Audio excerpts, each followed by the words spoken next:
ಬೇರೆದು ಹೇಳ್ರಿ. ಗುಬ್ಬಿ ತಾಲೂಕಿನ ಕಡೆ ಇರ್ಲಿ, ಇವರು MP ಅವರು ಇಟ್ಟಿರ್ಬೋದಲ್ಲ. MP ಅವರು ಅವರಲ್ಲ, MP ಅವ್ರಿಗೂ ಹೋರಾಟ ಮಾಡ್ಬೇಕಲ್ವಾ? ಗುಬ್ಬಿ ತಾಲೂಕಿಗೆ ಜನ ಓಟ್ ಹಾಕಿಲ್ವ MP ಅವ್ರಿಗೆ? ಅವ್ರನ್ನೇ ಕೇಳಲ್ಲ ಅವನಿಗೆ ಅವ್ರಿಗೆ ಕೇಳೋಕ್ಕೆ ಬೀಜ ಇಲ್ಲ, ಶಕ್ತಿ ಇಲ್ಲ, ಧೈರ್ಯ ಇಲ್ಲ. ಅವ್ರು ಕೇಳುವನು ಅವ್ರ ಪಕ್ಷದವ್ರನ್ನೇ ಅವ್ರು ಕರ್ಕೊಳಕ್ಕೆ ಯೋಗ್ಯತೆ ಇಲ್ಲನು. ಅವನು ನನ್ನ ಬಗ್ಗೆ ಮಾತಾಡ್ತಾನೆ. ಅವನು ಯಾವನು ಮಾತಾಡೋಕೆ ನನ್ನ ಬಗ್ಗೆ?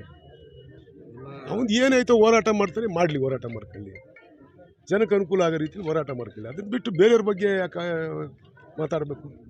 ಇಲ್ಸದ ವಿಚಾರಗಳು ಇಟ್ಕೊಂಡು ರಾಜೀನಾಮೆ ಕೊಟ್ಟು ಬರಲಿ ನಮ್ಮ ಜೊತೆ. ನನ್ನ ಇಷ್ಟ ಅದು. ನಾನು ರಾಜೀನಾಮೆ ಅವನು ಹೇಳಿ ಕೊಡ್ತೀನಾ?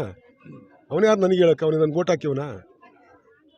ನಾನು ಜನ ಕೇಳ್ತಾರೆ, ಜನ ಕೇಳ್ದಾಗ ಕೊಡ್ತೀನಿ. ಅವ್ನು ಕೇಳಿದ್ರೆ ಯಾಕೆ ಕೊಡೋಕೆ ನಾನು?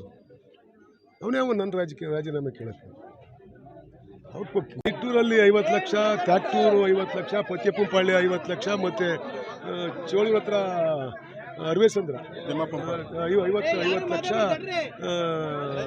ಅಲ್ಲಿ 1.25 ಕೋಟಿ, ಅರವೇಸಂದ್ರ 1.25 ಕೋಟಿ.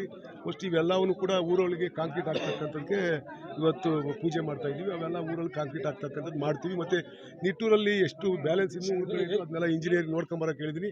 ಈ ಸರಿ ಕಂಪ್ಲೀಟ್ ಅವೆಲ್ಲ ಪೂರ ಆಗಂಗೆ ನಿಟ್ಟೂರು ಪೂರ ಕಂಪ್ಲೀಟ್ ಆಗಿ ಮಾಡಿಸ್ಕೊಂಡು ಸರ್. ಇನ್ನೂ ನನಗೆ ಅವ್ರು ಸಿಕ್ಕಿಲ್ಲ. ನಾನು ನಾಳೆ ಬೆಳಿಗ್ಗೆ ಹೋಗ್ತಾ ಇದ್ದೀನಿ. ನಾಳೆ ಬೆಳಿಗ್ಗೆ ನನಗೆ ಅಪಾಯಿಂಟ್ಮೆಂಟ್ ಕೊಟ್ಟವ್ರೆ. ನಾಳೆ ಹೋಗ್ತೀನಿ, ನಾಳೆ ಮಾಡಲಿ. ನಾನು ನೋಡ್ತೀನಿ ಇನ್ನೂ 31ಕ್ಕೆ ಅವ್ರ ಹತ್ರ ನಾಳೆ ಮಾತಾಡಿ ಏನು ಡಿಸೈಡ್ ಮಾಡೋದು ಅಂತ ಹೇಳ್ತಾರೆ. ನಾನು ಹೋಗ್ತಿದ್ದೆ, ಅವ್ರು ಹೆಂಗೆ ಹೋಗ್ತಾರೆ? ನಾವು ಹೋದ್ರೆ ಅವ್ರು ಬರ್ತಾರೆ. ಇನ್ಸ್ಟ್ರಕ್ಷನ್ ಕೊಟ್ಟವ್ರೆ ಯಾವ ರೀತಿ, ಆಮೇಲೆ ಯಾವ ಬೆಡ್ಡು ಅವು ಎಲ್ಲವೂ ಕೂಡ ಅರೇಂಜ್ ಮಾಡ್ಕೊಳ್ಳಿಕ್ಕೆ ಮುಖ್ಯಮಂತ್ರಿಗಳು ಹೇಳಿದ್ದಾರೆ. ನಾವೆಲ್ಲ ಪ್ರಿಕಾಷನರಿ ಸರ್ಕಾರ ರೆಡಿ ಇದೆ, ಅದನ್ನು ಫೇಸ್ ಮಾಡೋಕ್ಕೆ ಎಲ್ಲ ರೀತಿ ರೆಡಿ ಆಗ್ತಾ ಇದೆ. ತಾಲೂಕಲ್ಲಿ ಯಾವ ಥರ ವ್ಯವಸ್ಥೆಗಳು? ತಾಲೂಕಲ್ಲೂ ಕೂಡ ನಾನು ಅದಕ್ಕೆ ಪೂರ್ವಭಾವಿಯಾಗಿ ನಾನು ತಹಸೀಲ್ದಾರ್ ಮೀಟಿಂಗ್ ಕರೆಯೋಕೆ ಹೇಳಿದ್ದೀನಿ. ನಮ್ಮ ತಾಲೂಕಲ್ಲಿ ಇದುವರೆಗೂ ಯಾವುದೇ ಕೇಸಸ್ ಬಂದಿಲ್ಲ.